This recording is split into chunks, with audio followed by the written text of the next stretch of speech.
Welcome to Tool Hut channel. This is part 2 of the 2017 Mini Countryman. Today we're going to make some progress on this car. I'll put the link to the first video in the link below, in the description below, down there. Stand by.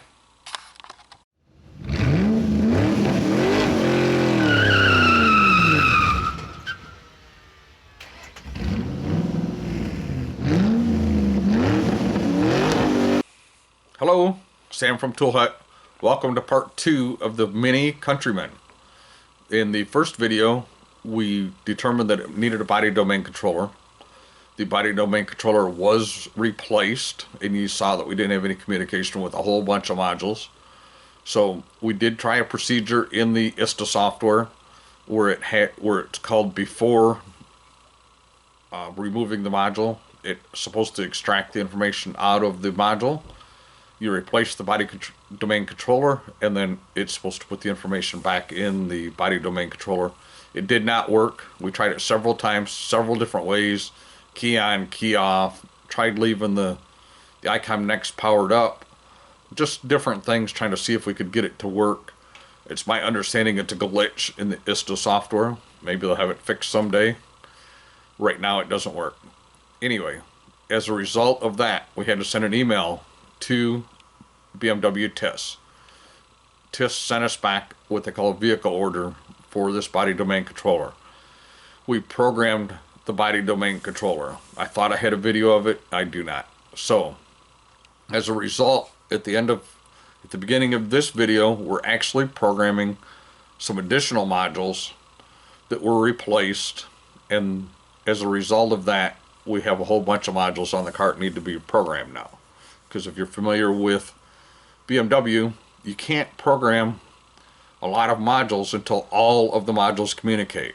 So after we put the body domain controller in and programmed it, we still had a right side headlamp module not communicating, and the camera for the parking assist in the deck lid, in the hatch on the back, did not communicate. We determined that it needed a right side headlamp module and a camera. So those parts were required. They have been replaced, and now we're going to be able to program them, because now all of the modules on the bus communicate. So I'm going to go through the programming sequence. It is going to be sped up. It's not going to be actual speed, but I'll try to get the important steps involved with it for you. After this is done, we still have a problem. We'll go through that, and we're probably going to wrap up with video 3, possibly video 4. So video 3 will be long if it's not 2 videos. So stand by as I take you through some of the programming sequence. By the way, I am using a genuine ICOM Next, which is the BMW hardware that I purchased from BMW. I was selling them on my website. They might be on my website right now, but right now I am not selling the ICOM Next. So I'm also using a genuine subscription from BMW. It's only $30 for the day. Yes, I know. If you're keeping track, this will be my 3rd subscription on this car to get it done. If you are a mobile programmer or a programmer, BMWs and Minis are not for the weak. These are always multiple trip vehicles. Very rarely do I get a BMW or a Mini done on the first trip. So, again, stand by. We'll go through the programming here, get something done, and I'll show you where we're at.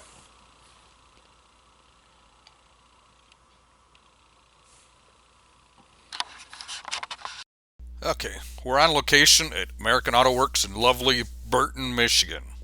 So here's our left side headlight that works on this Mini. This is the right side headlight that doesn't work. And if we switch them, the modules side to side, the right headlight does come on. So I just wanted to show you. That is the headlight module there. There was an attempt made to put a used one in with no success. The little ball looking thing there, that is the camera module. So let's get this ISTA program started. Let's get this ball on this vehicle going here. So starting the ISTA software, I have sped this up substantially from what it is. So once it IDs the vehicle here, you'll notice that all four of our modules over on the left hand side are all green now, which means they're all of them are communicating now. So it's all good news. There is some coding and programming that needs to be done, but at least they're communicating now. Where they were all orange before. This is after the headlamp module and the rear camera module are replaced.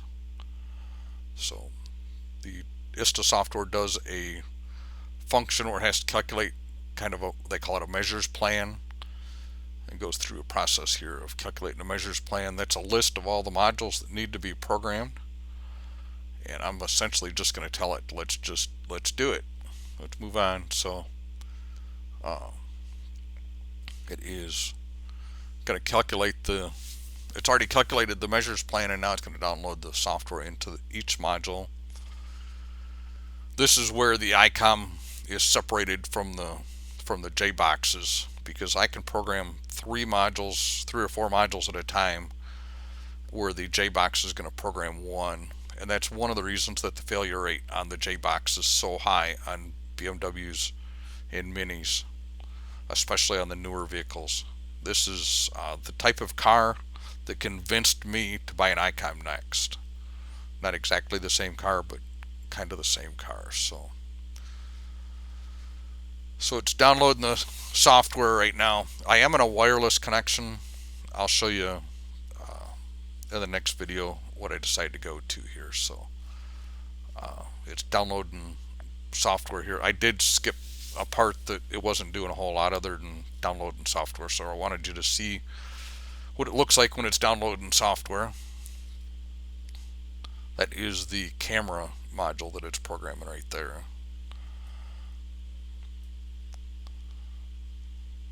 Once it's done, you get a check mark, and you'll notice that we got some red marks. I have learned not to pay attention to what the BMW software says it's going to take. You'll see up the top it says 38 minutes, 40 minutes, 2 minutes, 41 minutes. I don't know who wrote that software, but nobody knows. So I'm not going to go through each one of these modules individually. I just wanted you to see what the screen looks like when it's programming. The yellow triangles, the red marks, are something we're going to have to address. We're going to address that in the next video. So this is just the second video on this vehicle. I think we're making progress. Obviously not to a point that we can deliver the car yet, but we are making progress. Okay, so after we get this vehicle programmed, our HUH module has a component protection mode active code. So I will tell you that this is, I guess, a controversy with BMW. I'll probably share with you some of the emails that I got from technical support on this, needing to unlock the component protection of the HUH. So it was a process. So in the next video, we're going to unlock the component protection in the HUH, and I'll probably share some of the emails I got from you at that point. So what doesn't work on this vehicle right now? Both headlights work, the rear camera works, the rear differential works, and on the display, the heads-up display, not the heads-up display, but the thing in the center where the radio and the nav and that stuff is, the navigation does not work. The camera is in black and white. It does work, but it's in black and white. And then there's a couple other things that didn't work. So there's obvious we're on the right track, we're headed in the right direction, but it's not done yet. So there will be at least one more video on this vehicle, maybe 2, just depending on how long they go. I had to speed up the BMW process substantially on this video, so hopefully it was alright. Hopefully it came out clear in the end. So if you want to see some more videos like this, subscribe, hit that bell if you want to be notified when they come out. Thumbs up, thumbs down, questions, comments, criticisms, whatever you got, put it down there. I'll put some links in the description. Talk to you later.